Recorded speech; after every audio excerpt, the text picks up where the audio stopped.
കൂടെ യേശു പറയുകയാണ്, അവർക്ക് മോശയും പ്രവാചകന്മാരും ഉണ്ടല്ലോ, അവരുടെ വാക്ക് കേട്ടാൽ മതി, നരകത്തിൽ പോകത്തില്ല. വേറൊന്നും വേണ്ട. അവർക്ക് മോശയും പ്രവാചകന്മാരും ഉണ്ടല്ലോ, പഴയ നിയമം, അത് മാത്രം കേട്ടാൽ മതി, അവർ നരകത്തിൽ പോകത്തില്ല.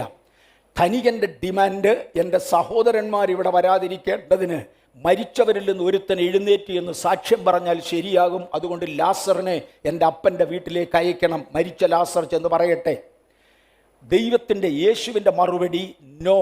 മരിച്ചവരിൽ നിന്ന് ഒരുത്തൻ എഴുന്നേറ്റ് ചെന്നാലും മോശയുടെയും പ്രവാചകന്മാരുടെയും വാക്ക് വിശ്വസിക്കാത്തവൻ ഈ മരിച്ചവനെയും വിശ്വസിക്കാൻ പോകുന്നില്ല.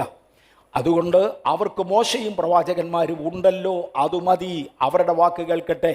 അങ്ങനെയാണെങ്കിൽ ന്യായപ്രമാണം മാത്രം മതി രക്ഷ പ്രാപിപ്പാനെന്ന് യേശു പറയുന്നു. തീമോത്തിയോസിൻ്റെ 2-ാം ലേഖനം 3-ാം അധ്യായത്തിൻ്റെ 15-ാമത്തെ വാക്യത്തിൽ, തീമോത്തിയോസിൻ്റെ 2-ാം ലേഖനം 3-ാം അധ്യായം 15-ാം വാക്യത്തിൽ, അങ്ങനെ നാം 3:15 നിന്നെ രക്ഷയ്ക്ക് ജ്ഞാനിയാക്കുവാൻ മതിയായ തിരുവെഴുത്തുകളെ നീ ബാല്യം മുതൽ അറിഞ്ഞിരിക്കയാൽ നീ പഠിച്ചും നിശ്ചയം പ്രാപിച്ചും ഇരിക്കുന്നതിൽ നിലനിൽക്കാം. തീമോത്തിയോസിൻ്റെ ലേഖനം എഴുതുന്ന സമയം പുതിയ നിയമം ഇല്ല. തീമോത്തിയോസിൻ്റെ ലേഖനം എഴുതുന്ന സമയം പഴയ നിയമം മാത്രമേ ഉള്ളൂ. അതിനെയാണ് തിരുവെഴുത്ത് എന്ന് പറയുന്നത്. ഞാൻ ഈ പറയുന്നത് അതുപോലെ മനസ്സിലാക്കണം. തീമോത്തിയോസിൻ്റെ ലേഖനം എഴുതുമ്പോൾ പുതിയ നിയമം ഇല്ല, പഴയ നിയമത്തെ അല്ലെങ്കിൽ ന്യായപ്രമാണത്തെ മാത്രമാണ് എടുത്തു പറയുന്നത്. നിന്നെ രക്ഷയ്ക്ക് ജ്ഞാനിയാക്കുവാൻ മതിയായ തിരുവെഴുത്തുകൾ, പഴയ നിയമം, ന്യായപ്രമാണം ഒരുവനെ രക്ഷയ്ക്ക് ജ്ഞാനിയാക്കുവാൻ മതിയായതാണ്. ഇതിനേക്കാൾ കൂടുതൽ വാക്യങ്ങളുടെ ആവശ്യമില്ലല്ലോ. നീ അതിനെ വിശ്വസിച്ച് അറിഞ്ഞിരിക്കൊണ്ട് നീ പഠിച്ചും നിശ്ചയം പ്രാപിച്ചും ഇരിക്കുന്നതിൽ നിലനിൽക്കുക. അതിനകത്തുനിന്ന് താഴോട്ട് പോകരുത്, നിലനിൽക്കുക.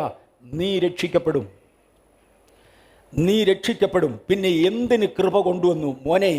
രക്ഷിക്കപ്പെട്ടത് കൊണ്ട് മാത്രം പ്രതിഫലമില്ലടാ, രക്ഷ സൗജന്യമാ. വിശ്വാസത്താൽ രക്ഷ സൗജന്യമാ, അതുകൊണ്ട് പ്രയോജനമില്ല.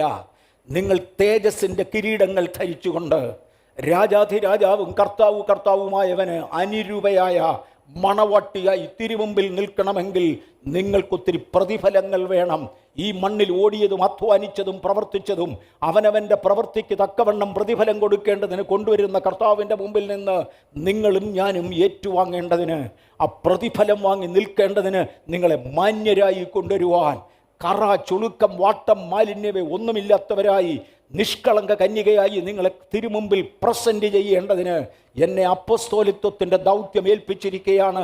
ആകയാൽ ഏതു പുരുഷനെയും ക്രിസ്തുവിൽ തികഞ്ഞവനാക്കുന്ന ഉപദേശത്തിലേക്ക് പോകുകയാണ്.